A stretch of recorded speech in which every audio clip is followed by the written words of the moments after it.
আসসালামু আলাইকুম। আমি অধ্যাপক আমিনুর রহমান, বিভাগীয় প্রধান, নিউরোলজি বিভাগ, sir Salimullah medical college, Mitford, Dhaka.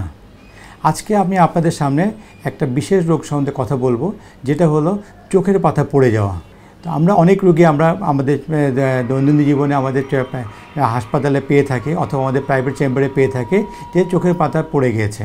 তো চোখের পাতা পড়ে গেলে দেখা যাচ্ছে কি যে এটা একটা বিশেষ রোগ আমরা ধারণা করে থাকি, সেটা হলো মাইস্টেনিয়া গ্রেভিস। তাছাড়া অন্য কারণে চোখের পাতা পড়ে যায়। যেমন এক চোখের পাতা যদি পড়ে যায় তখন দেখা ব্রেনের মধ্যে কোনো স্ট্রোক হয়েছে কিনা সেটাও কিন্তু আমরা আমাদের মাথায় রাখি।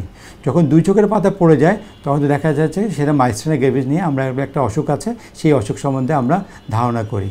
তো এই রোগের ক্ষেত্রে দেখা যাচ্ছে কি যে সকালবেলা ঘুম থেকে ওঠার পরে তার চোখের পাতা ঠিক থাকবে এবং দিন যখন বাড়তে থাকবে সাধারণত বিকেলবেলা দেখে সে তার যে নর্মাল কর্মক্ষমতা কমে যাবে এবং আস্তে আস্তে চোখের পাতা পড়ে যাবে। কখনো কখনো চোখে সে দুইটা জিনিস দেখতে থাকবে, যেটাকে আমরা ডাবল ভিশন বলে থাকি।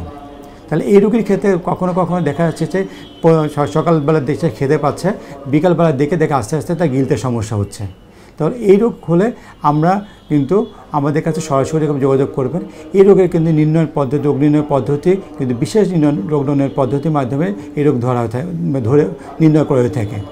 যেমন করে আমাদের কিছু রক্তের পরীক্ষা আছে, যে বিশেষ রক্তের পরীক্ষার মাধ্যমে দেখা যাচ্ছে ব্রেনের মধ্যে যে এক ধরনের আমাদের নিউরোট্রান্সমিটার বলি সেটা কমে যায়।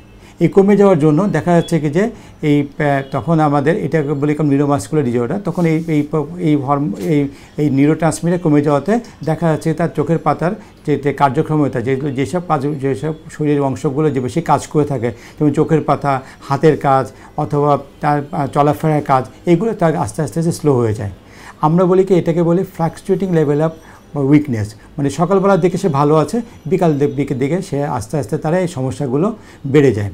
তো এই ক্ষেত্রে এই রোগ নির্ণয় যখন আমরা করতে পারি, এছাড়া দেখা যাচ্ছে কি যে বিশেষ কিছু নার্ভের পরীক্ষা আছে, যেটাকে বলে কি যে আমরা NCS এবং RNS বা নার্ভ কন্ডাকশন টেস্ট এবং সাথে RNS বলি।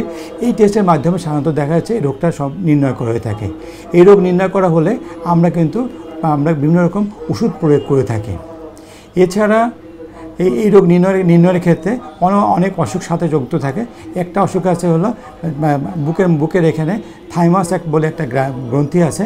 সেই গ্রন্থিতে এক ধরনের ক্যান্সার হয়ে থাকে, যেটা থাইমোমা, অথবা কোনো কারণে এই থাইমাস গ্রন্থিটা বড় হয়ে যায়।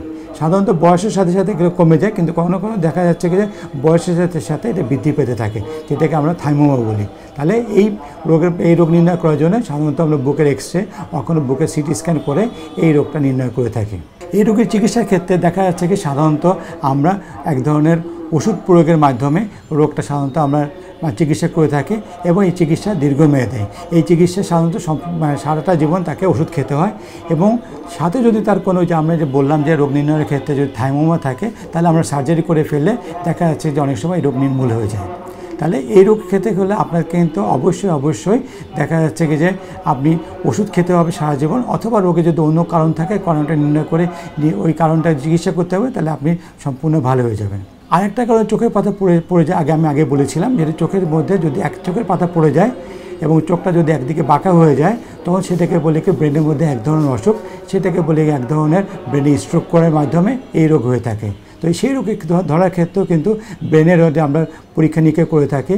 এক ধরনের ব্রেনের সিটি স্ক্যান অথবা MRI, সাথে হলো MRA, অথবা দেখা যাচ্ছে কি যখন কোনো ক্ষেত্রে বিশেষ রোগ নির্ণয়ের পদ্ধতি, যেটা আমাদের দেশে নতুন শুরু হয়েছে, সেরিব্রাল DSA, যার মাধ্যমে আমরা এই রোগটা নির্ণয় করে থাকি। তাহলে রোগ নির্ণয় হলো চোখের পাতা পড়ে যাওয়ার জন্য রোগ নির্ণয়টা আমাদের জন্য বিশেষ জরুরি, যার মাধ্যমে আমরা চিকিৎসা পদ্ধতি বিভিন্ন রকম হয়ে থাকে।